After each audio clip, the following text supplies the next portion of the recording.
I often hear coworkers or past peers say things like, careful not to bump up to the next tax bracket or you'll actually get less money than you currently make.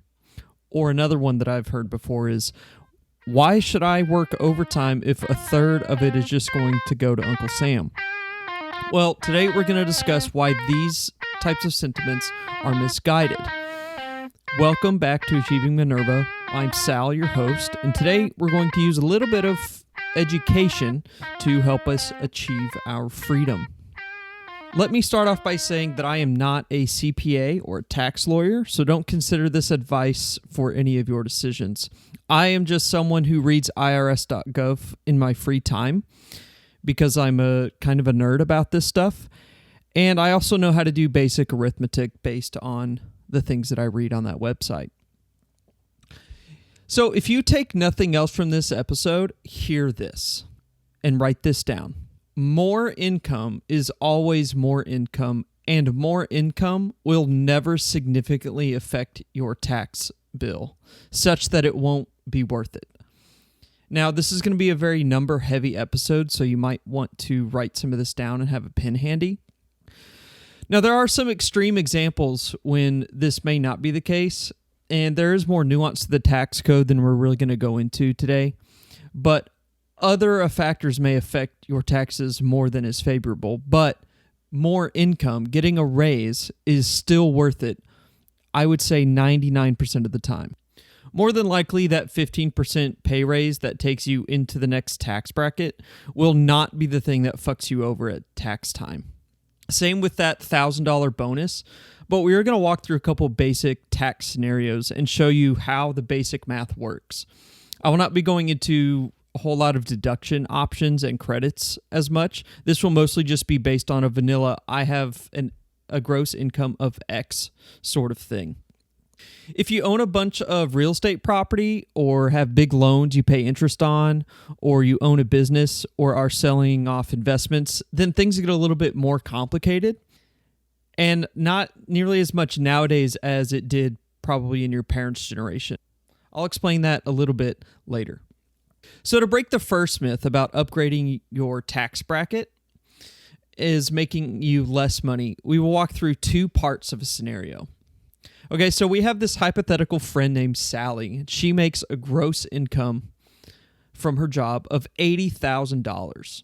For our purposes, we will assume that all $80,000 is taxable, and I can almost assure you that it is not due to benefits, deductions, and things like that. But let's assume, just for now, that $80,000 is taxable for Sally. The IRS puts $80,000 in the 22% marginal tax bracket. That word marginal is key. The United States operates in what is called a marginal tax system. The IRS has these tax brackets, which can be found in the show notes on irs.gov.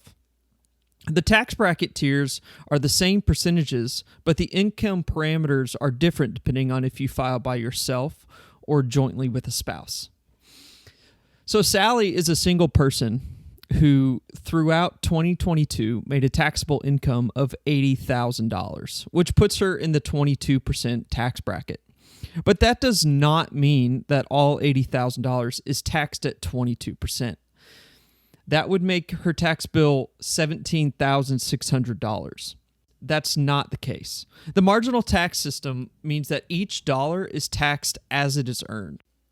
So the first $10,275, according to the source in the show notes, which is irs.com, is taxed at 10%.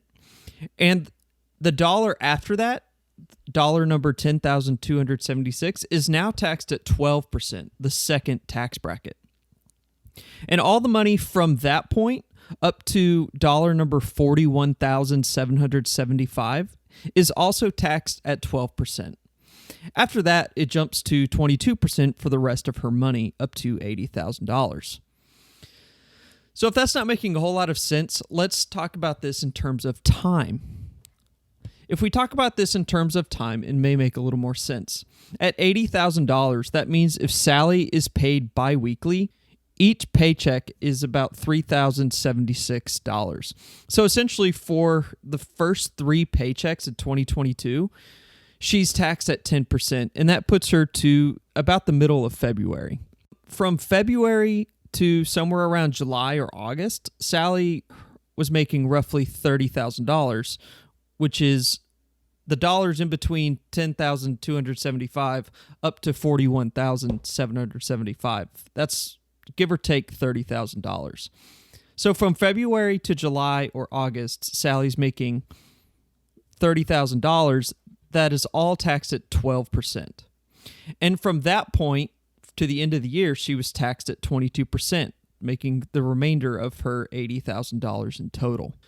So that means for the first part of the year, Sally is taxed a total of $1,027. That's $1,027. And that's for the first part of 2022, from the beginning of the year to the middle of February. And for that middle part, from February on to July or August, the total of her tax bill was $3,780. So the $1,027 is just 10% of the first $10,275 for the first part of the year. And then $3,780 for the middle part is 12% of the difference between $41,000 and $10,275. And then for that last part, from about August to the end of the year, where she's making the rest of her $80,000, she's taxed a total of $8,409, which is 22%. And for that, that's a grand total for the year. The tax bill would be $13,217. So this means that in total, Sally actually paid 16.5% of her gross income in taxes. This is what's referred to as her effective tax rate. See how that's different from the 22%, which is what tax bracket Sally is in? This makes the net income, or take-home pay for our purposes, $66,783. Now, if you look at your pay stub, there are other things being taken out, so your take-home pay is probably a little bit less in reality. But some of it you're still keeping because you're hopefully contributing to 401ks, and so that's all still your money and part of your compensation package. So now let's say that for 2023, Sally's employer gave her a 15% raise. Good job, Sally. That makes her new salary $92,000, up from $80,000. So using 2022 tax brackets, this puts her in a new one, the 24% range. Now, most people look at this tax bracket jump and think, ugh, now I'm going to be taxed more.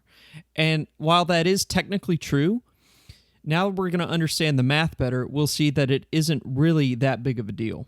The total tax bill on $92,000, assuming that all of it is taxable, which again, it probably is not in reality, the total tax bill on $92,000 in 2022 would be $15,915.50, which, yes, is more than $13,000, but the effective tax rate is only 17.3%, not even a full percent more than it was at $80,000. And the net income is now $76,084, and that's still a $10,000 bump, and that isn't nothing. The net increase in the take-home pay in this very watered-down example is still a raise of 13%, and the goal advertised was 15%. So more income is still more income. So that example does ignore quite a bit of reality. There are state taxes and the child credits and whatnot that will affect things a little bit, but it's still, your income will still be greater than it was before with that raise. I said before I wasn't going to go into deductions and credits, but I am going to go a little bit into the standard deduction because it has become so significant and nearly universally used. In 2017, Congress changed the tax code a bit and made the standard deduction huge. All of a sudden, people who had itemized their taxes for decades ended up being much better off with the standard deduction because now it's so high. My own father was one of those. A tax deduction basically changes the amount of your income that can be taxed. And that's different from a tax credit, because a tax credit means you still owe what you owe, but you've been credited for having already paid that. Things like renewing your car registration is more of a tax credit than a tax deduction. So the deduction changes the amount of your income that can be taxed. And in 2022, for a single person, the standard deduction is $12,200. So for Sally, this means that her taxable income, which was $80,000 in the first scenario, minus $12,200, is now her taxable income is still only $67,800. And with the 15% raise, that means her new taxable salary is the $92,000 minus the standard deduction, which now is $79,800. If we include the standard deduction, she doesn't even have to move into a new bracket after all. And for married couples filing jointly, the brackets are super friendly, and the standard deduction for married people is $26,000. If you're married, you should be filing jointly, and if you're not, you should really consider why that is and investigate if you should change that this year. So the first myth is debunked. More income is more income. A raise is still a raise, and a new tax bracket likely doesn't change matters as much as you think it does. So on to the second myth that I talked about. Overtime changes your taxes. This one is a little bit more nuanced because people who have varied paychecks have varied taxes on the pay stubs. And all of this comes down to tax withholding. When you get your paycheck, and I'm talking about the vast majority of you, which are W-2 employees, where there's an HR person or a department that withholds your taxes on your behalf each paycheck. This is a requirement of an employer with direct employees. So if you're a 1099 contractor, this doesn't really apply to you. The employer or the person that uses you as a contractor is not required to withhold taxes on your behalf. So when you started your job, you filled out what's called a W-4 form, which tells your employer how much money to withhold for taxes on your behalf based on the amount you make at that job and how many people depend on the paycheck you're bringing home, your dependents, your spouse, and your kids. And it's up to you to account for any side hustles or other income streams, such as if you are a 1099 contractor somewhere else, you can do that with your W-2 job by asking your employer to withhold an additional amount on the W-4 form. Now, I'm not going to go into the nitty-gritty of that form, but just know that this form, the W-4, is where the basis of my next point comes from. There is a link in the show notes to what the W-4 looks like, and if you'd like to review your withholdings for the year 2023, you should be able to ask your HR how to update your W-4 form. So let's assume you have been working at this place for a while. W-4 is filled out and you get paid every 2 weeks. You get a total of 26 paychecks in a given calendar year. So HR, human resources, or whatever department takes care of payroll has a formula to abide by to help them calculate your withholdings for a given pay period. This formula comes from a document called Publication 15, which is basically the handbook for paying employees legally according to the federal tax code. Within this document, there is a table that helps HR end with the right amount.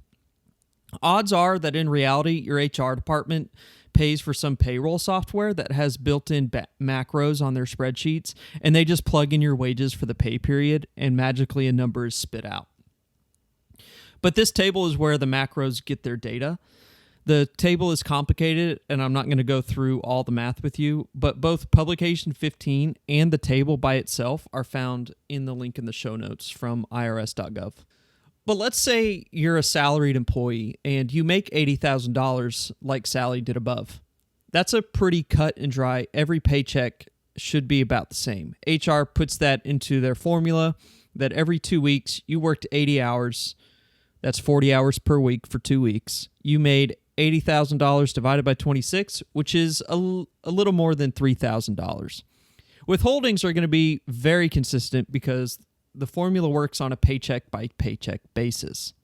The formula assumes that because you made $3,000 on this pay period, it can extrapolate using basic arithmetic out to $80,000. So you should owe the feds about $13,000 when it's all said and done for the year. And in this very vanilla case, that's true. But let's say you get a raise in the middle of the year in August. Now on the next paycheck, you all of a sudden make $4,000. The withholdings table and formula doesn't really account for the previous 7 months of pay. It now thinks all of a sudden you're going to bring home $4,000 26 times in the year, which equals $104,000 in total. So now all of a sudden you're being withheld on your pay stubs based on that salary of $104,000. So it looks like you're being taxed more, and while that's technically true in the short term, you'll make it square when you file your taxes in the next year in March. And the following year, if you continue making $4,000 per paychecks, the withholdings will remain consistent and it'll look better. So that's salary. And so now we're going to talk about hourly workers, which gets a little bit more complicated, and it makes a little bit more sense why withholdings are inconsistent with hourly workers.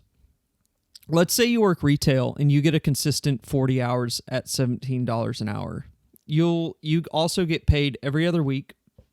So your normal paycheck should be withholding based on an annual salary of $17 per hour for 40 hours for 2 weeks.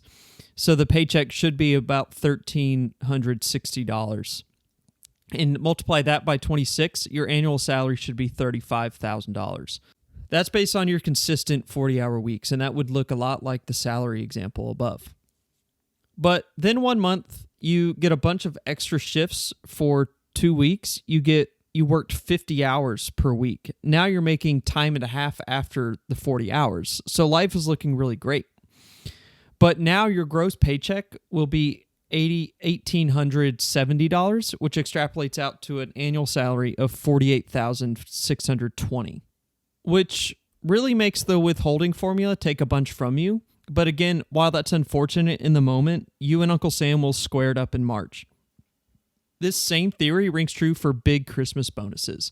If you've spent the whole year making $70,000 and then all of a sudden you get a Christmas bonus of $5,000, that is still part of a paycheck or part of the formula. And so that formula still thinks that all of a sudden you're going to make a lot more, even though it was just one check at the very end of the year. The formula thinks that you're going to do that 26 times before the end of the year. So all of a sudden you're taxed a lot. So that was a really quick and dirty way to debunk a couple tax myths. And I know it was kind of a number-heavy episode, but that's why I kept it kind of short. But I hope it helped explain some of the nuance of the tax system. And this is not really a opinion on whether the tax system is good or bad or ugly. I'll let you have those opinions to yourself. But be advised that while these myths are untrue, taxes are still much more complicated than I laid out. These scenarios are watered down, but the basic point is still true, and that is, I hope you wrote this down, more income is still more income. Some specifics I didn't cover are state taxes. If you live in Florida, Tennessee, Texas, Nevada, Alaska, Wyoming, or South Dakota, then congratulations, you don't really have to worry about state taxes. And if you live in New Hampshire, I don't think you have to worry about state income taxes in the same way everybody else does either. So good for you. Everybody else, you have to worry about state taxes, which are typically a little bit more simple than the federal tax code. Until next time, follow us, go to our website for some written content. We are currently working on some YouTube content, as some episodes would be better with visuals, such as this one. You can also connect with us on Twitter. I am at Minerva Fire. And most importantly, please share, subscribe, and tell your friends about this podcast so that we can all achieve Minerva together.